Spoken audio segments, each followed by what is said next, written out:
সংসদ সদস্যদের আবাসিক ফ্ল্যাটগুলোতে থাকার জন্য যেটা দেওয়া হয়েছে তার জানালা দরজার পর্দাটি এখনো পর্যন্ত ঝোলানো হয়নি মাননীয় স্পিকার। সুতরাং জোর দাবি জানাচ্ছি, আমরা শুনেছিলাম যে আমাদের এই ফ্ল্যাটগুলোতে একটি করে ওয়াশিং মেশিন এবং মাইক্রো ওভেনও দেওয়া হবে।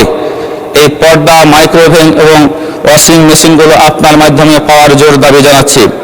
মাননীয় স্পিকার, আপনাকে অসংখ্য ধন্যবাদ।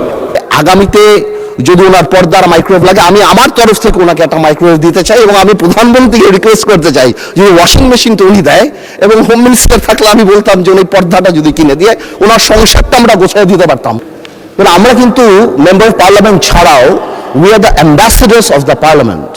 আমরা যখন বাইরে কোথাও যাই আমরা এই পার্লামেন্টকে রিপ্রেজেন্ট করি।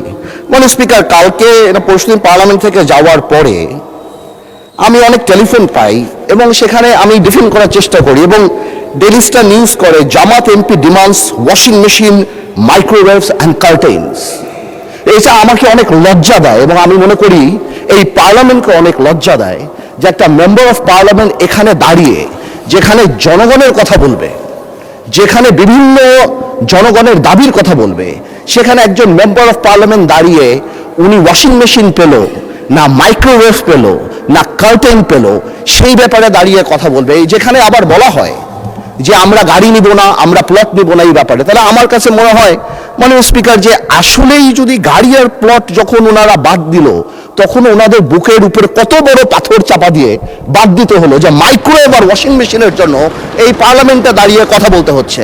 মাননীয় স্পিকার, আমার মনে হচ্ছে যে এই স্ট্যান্ডার্ড অফ স্ট্যাচার আমাদেরকে মেনটেন করা উচিত, এবং আমি বলবো আমাদের মাননীয় যারা আছেন ওনাদেরকে, স্পেশালি আমাদের বিরোধী দল, এবং এটা কালকে হয়তো আমাদেরকেও বলতে পারে, আমি জেনারেলি এটা বলছি যে উই মাস্ট, আমি শেষ করছি যে আমি খুব সিরিয়াসলি বলছি। তারপরে যদি আমার ভাই যেহেতু কমেন্ট করেছেন উনি চান আমি ওনাকে এম্বারাস না করে আগামীতে যদি ওনার পর্দার মাইক্রোওয়েভ লাগে আমি আমার তরফ থেকে ওনাকে একটা মাইক্রোওয়েভ দিতে চাই, এবং আমি প্রধানমন্ত্রীকে রিকোয়েস্ট করতে চাই যদি ওয়াশিং মেশিনটা উনি দেয়, এবং হোম মিনিস্টার থাকলে আমি বলতাম যে উনি পর্দাটা যদি কিনে দিয়ে ওনার সংসারটা আমরা গোছায় দিতে পারতাম, তারপরে যদি আমার পার্লামেন্টকে উনি এম্বারাস না করতো। আপনাকে ধন্যবাদ স্পিকার। মাননীয় সদস্য, এটা পয়েন্ট অফ অর্ডারের মধ্যে পড়ে না। দ্বিতীয়ত, যে সদস্য বাজেট সেশনের উপরে বক্তব্য রাখতে গিয়ে বলেছেন, বাজেট সেশন এমন একটি সেশন, বাজেট বক্তব্য এমন একটি বক্তব্য সেখানে অনেক বিষয়ে বক্তব্য রাখা যায়, এবং তাছাড়া একজন সদস্য তার সুবিধা অসুবিধার কথা বলেছেন। আমি মনে করি এটা সংসদের না বললেও ভালো হতো, কিন্তু এটা বলে এমন কোনো গর্হিত অপরাধও তিনি করেন নেই।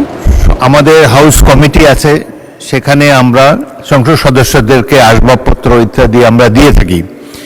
সেই হিসাবে তিনি যদি সকল সদস্য, তিনি তার নিজের জন্য চান নাই, সকল সংসদ সদস্যদের জন্যই যারা হাউসে, সংসদের দেওয়া ভবনে যারা বসবাস করে তাদের সম্পর্কে বলেছে। সুতরাং এটা এমন কোনো গর্হিত অপরাধ হয়নি। তবে আমি মনে করি না বললেই ভালো হতো, এতে জনমনে অন্য ধরনের ধারণা হতে পারে, তবে এটি তো তাদের প্রাপ্য হতে পারে। এটা এমন কিছু বড় জিনিস নেই, এই সামান্য জিনিস নিয়ে এটি নিয়ে আর তর্ক বিতর্ক করতে চাই না, কারণ এটি নিয়ে বিতর্ক করলে আবার খারাপ মেসেজ যাবে বাইরে। তো ভবিষ্যতে বক্তব্য রাখার সময় আমরা সবাই কেয়ারফুল থাকবো। যেসব জিনিস পার্সোনালি আপনি যদি হাউস কমিটির চেয়ারম্যান আছেন, সদস্যরা যদি তাকে জানান, তারা এটার সমাধান করতে পারবেন। নিফটি ফার্স্টের সাথে ট্রেড করুন যে কোনো জায়গা থেকে, ক্যাম্পাসে ক্লাসের ফাঁকে, ঢাকার জ্যামে বসে কিংবা ঘরে বসে। ট্রেডিং এখন হাতের মুঠোয়, তাই ট্রেড করুন যখন খুশি, যেখানে খুশি।